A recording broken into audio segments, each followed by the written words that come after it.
video is sponsored by Squarespace. Every year we grow a lot of seedlings. But this year, I think the seedlings I'm the most excited about are ones that I didn't grow myself because we made a massive order from a new wholesale supplier called Bowman's. And I'm gonna show you all of the special treasures that I purchased from them. Can't actually order directly from Bowman's. You have to go through their broker, which is named Peridon, P-A-R-I-D-O-N. And they're not actually, a cut flower grower like Ball, who we've been buying some plugs from in the past. They do more perennials, but when I went through their list, they had some stuff that would work really good for our farm.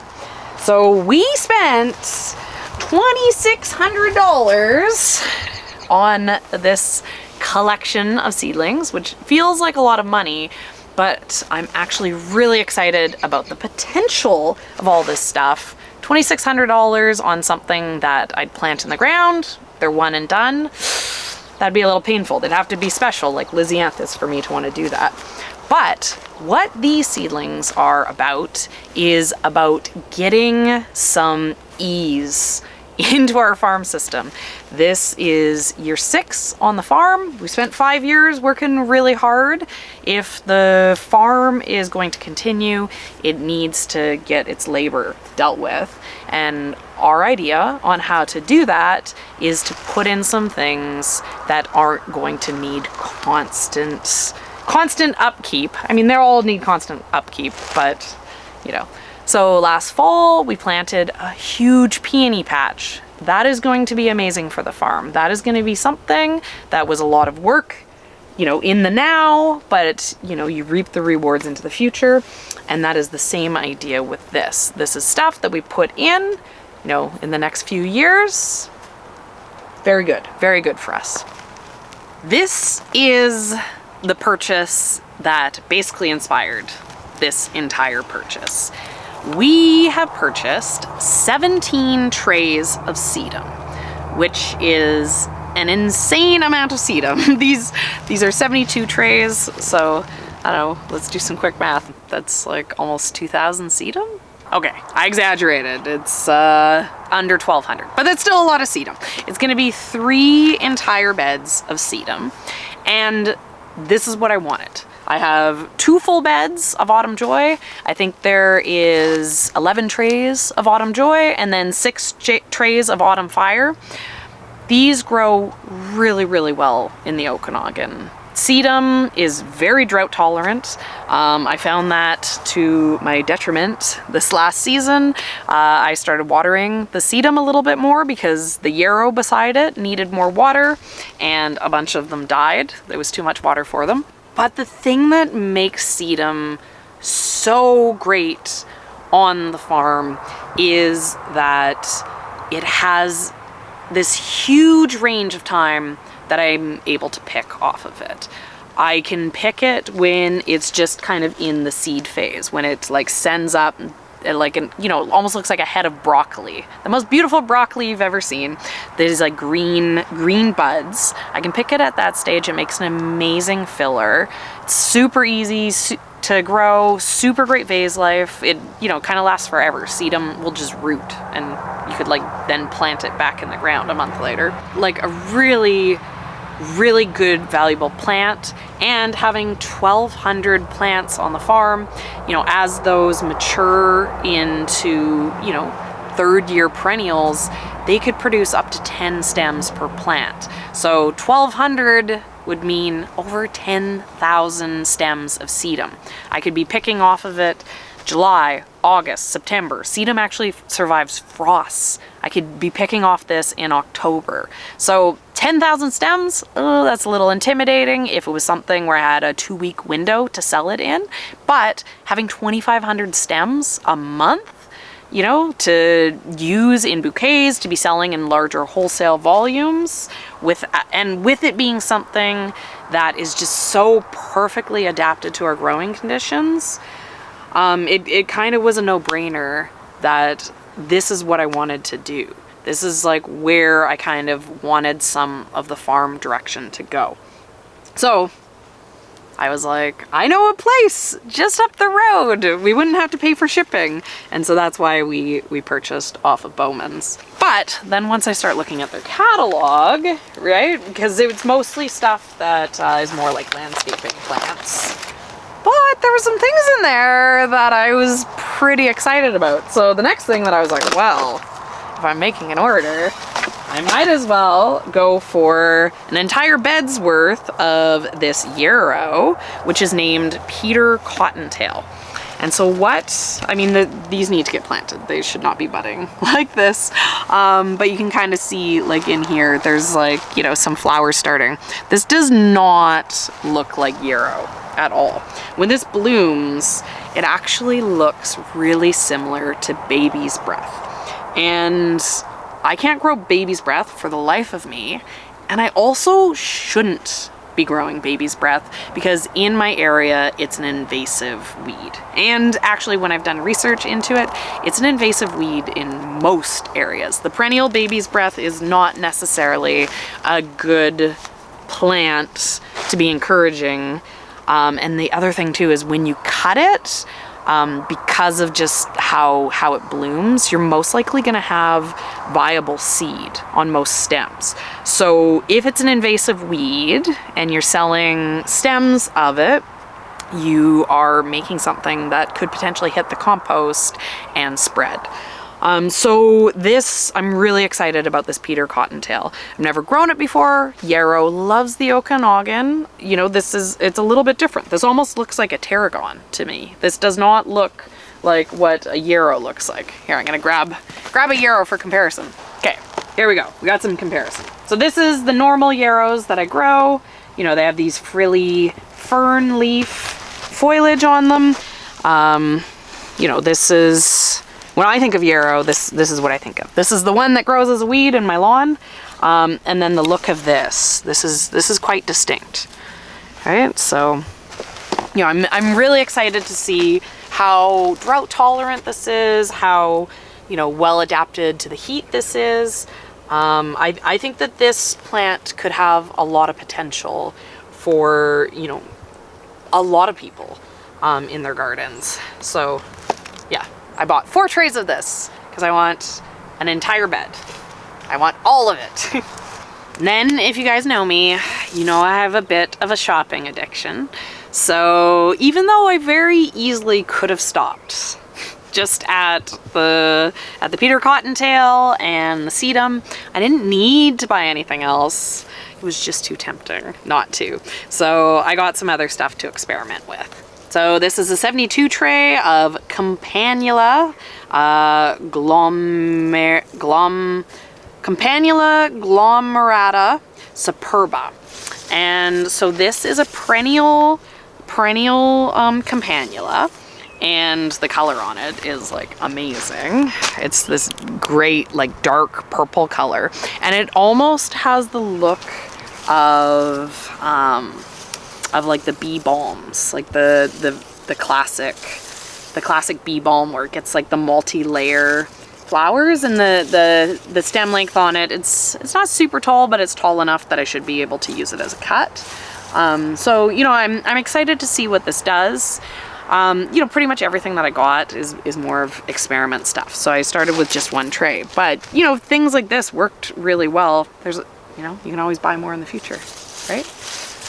It's a little dark. It's not supposed to look like this. Some of my stuff got frost touched last week. Then we have something that I have been trying to invest into for multiple years.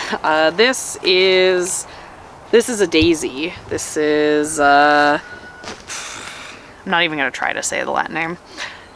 This is a Shasta daisy, and this is just a classic single. This is Becky. Every year I've put in orders with Van Noort for like double daisies. They have a couple yellow daisies that are really beautiful that I like. I have a few of them scattered throughout the farm that I've kind of picked up here and there over the years. And every year I wish I had a lot more. But every year when I order them from Van Noort, they're always sold out. So I've, you know, the last 3 years I've been trying to get more daisies on the farm and failing. So Bowman's didn't have a huge collection, but they had the basic one and the price was really good. So I figured, sure, why not? Add a few more of these to the farm. Definitely not going to regret having, you know, a few more daisies when they're in season. They're so classic. We only get about 2 weeks of cut time off of the daisies, but they have great stem length, great vase life, and you know, it's a fun classic flower. I bought too much stuff. I can't even remember. I have no idea what this is. Oh, these are poppies. I need to get these in the ground. This is pizzicato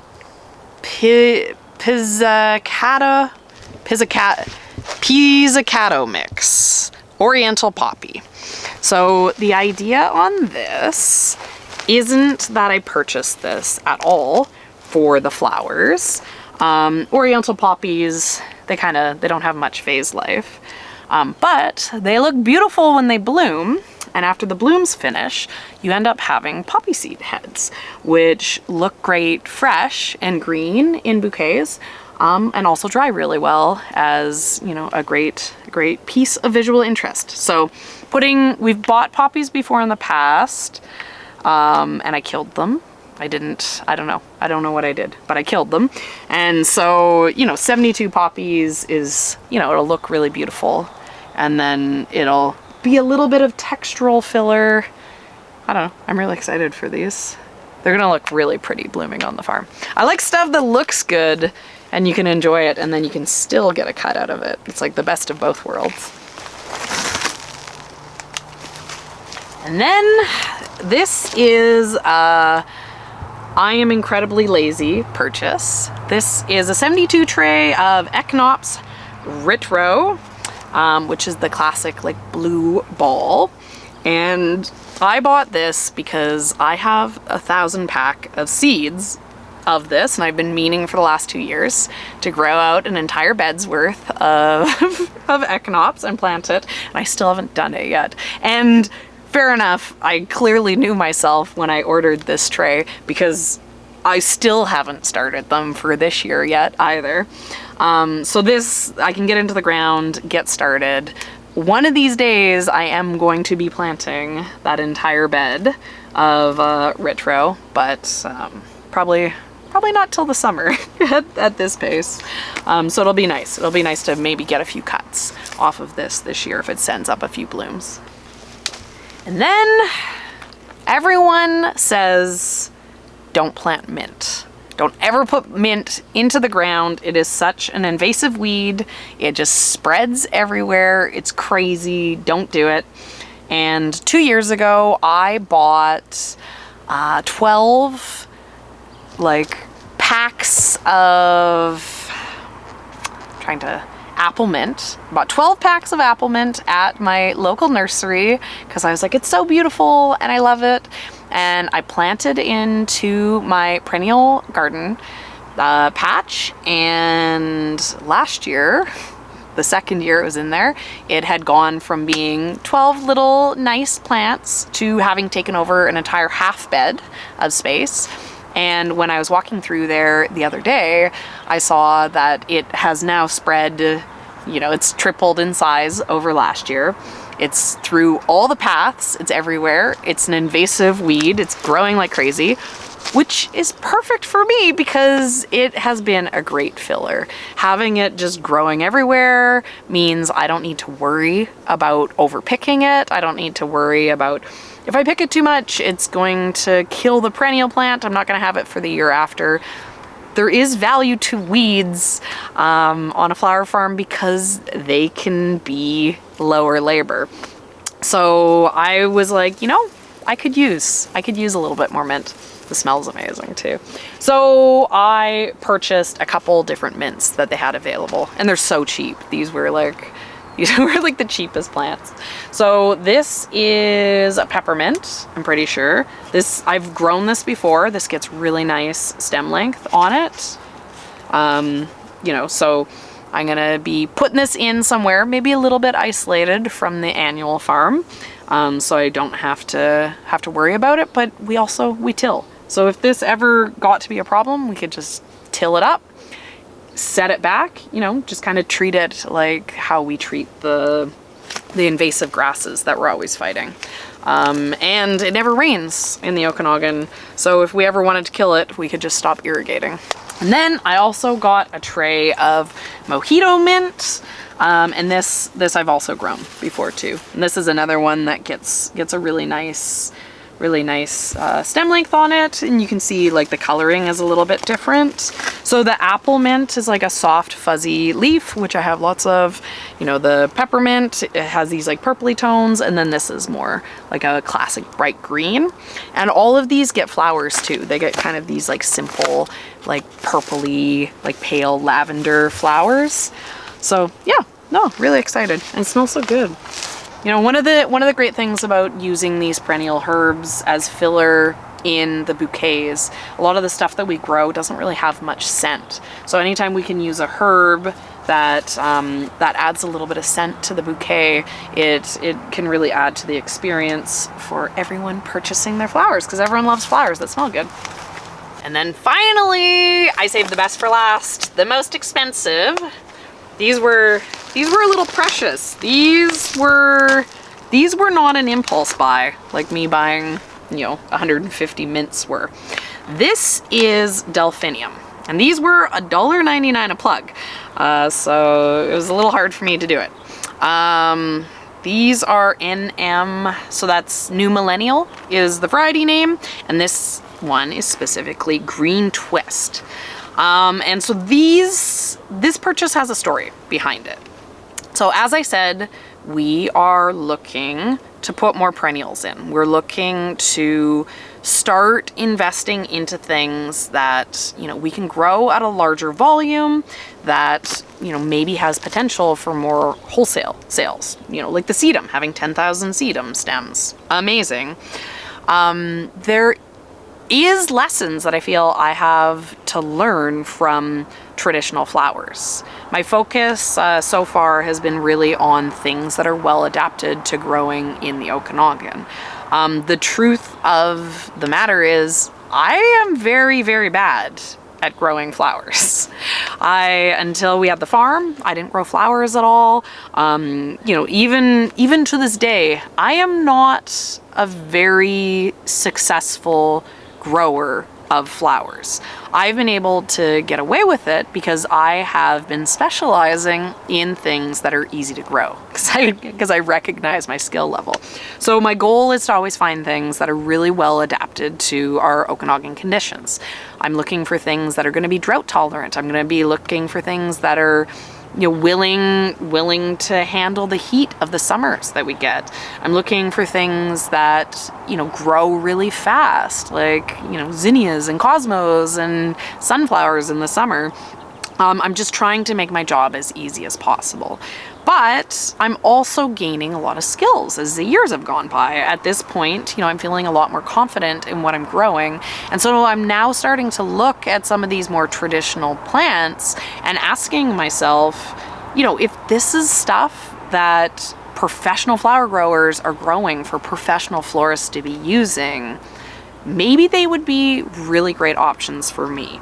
And so delphiniums are gorgeous and they're beautiful, and they can sell for a lot of money because they make these incredible, just amazing, impactful stems. The question that I have though is, can I grow it? These don't want hot, dry summers. These are not necessarily going to be well adapted to the Okanagan, but I'm willing to gamble. I'm willing to try. So we have made quite a large purchase on delphiniums this year. I have about 2 beds worth of delphiniums, and I am buying in a whole variety of a whole range of different varieties, so I can see if one of them is better adapted to our summer conditions than another. So Bowman's had these beautiful 72 plugs. You know, these are going to be really easy for me to take care of.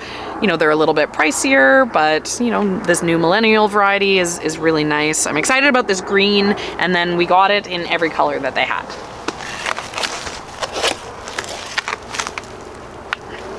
So they also had the blue lace. This is like a beautiful blue color. You know, I love blues too. This was another thinking about my wanting to get delphiniums. Blue is just such a spectacular color, and it's hard to beat how spectacular the blue is in a delphinium. And then one more. And then we got Dusky Maidens. So this is a nice pink. Yeah, there was a fourth color, but it got canceled on our order. I think they couldn't get seeds for it or something. Yeah, so a little bit of this, and then I'll show you my other delphiniums. My other delphiniums weren't from this order.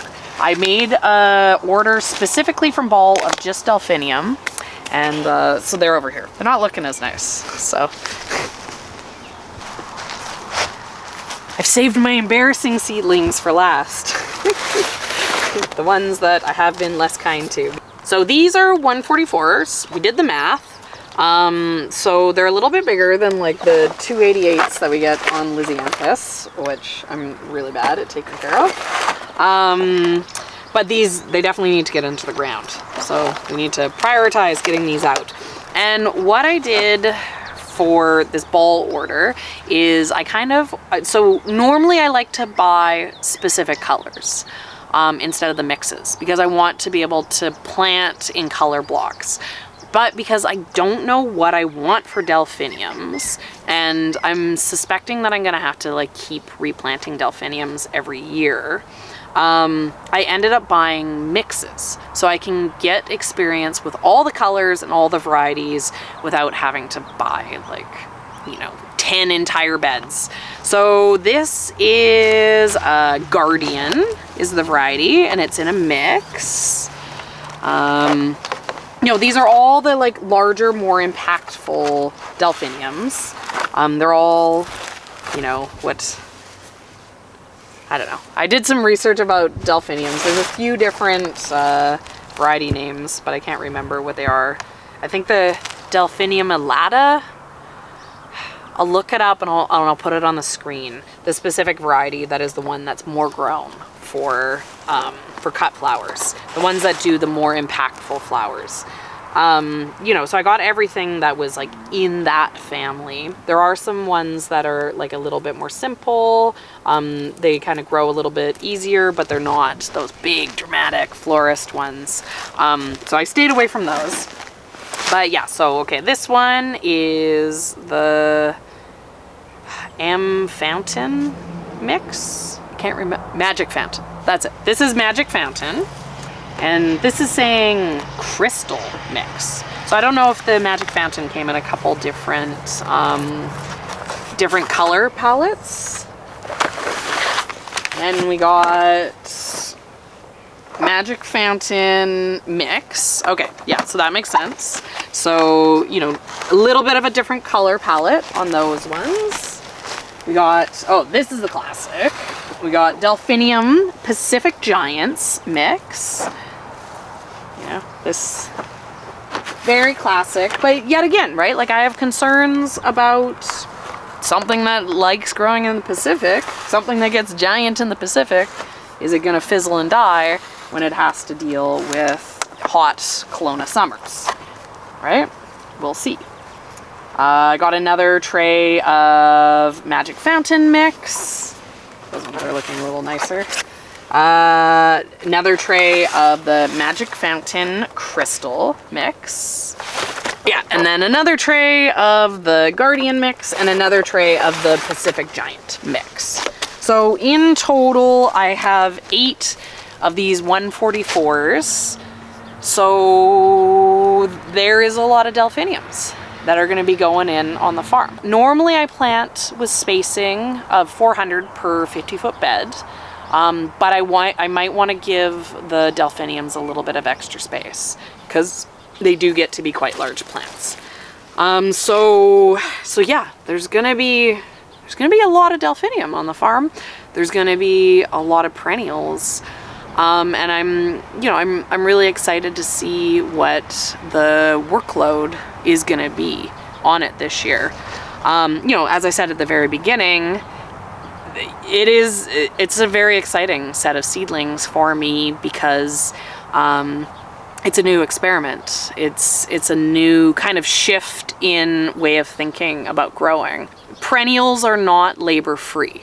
You do need to maintain them year-round. You do need to be constantly weeding them, which sometimes can be more work than, annual plantings when you're on a farm scale like us. But if the dollar per stem item that you're getting, like something on a delphinium, is so much higher, then maybe it's worth the labor.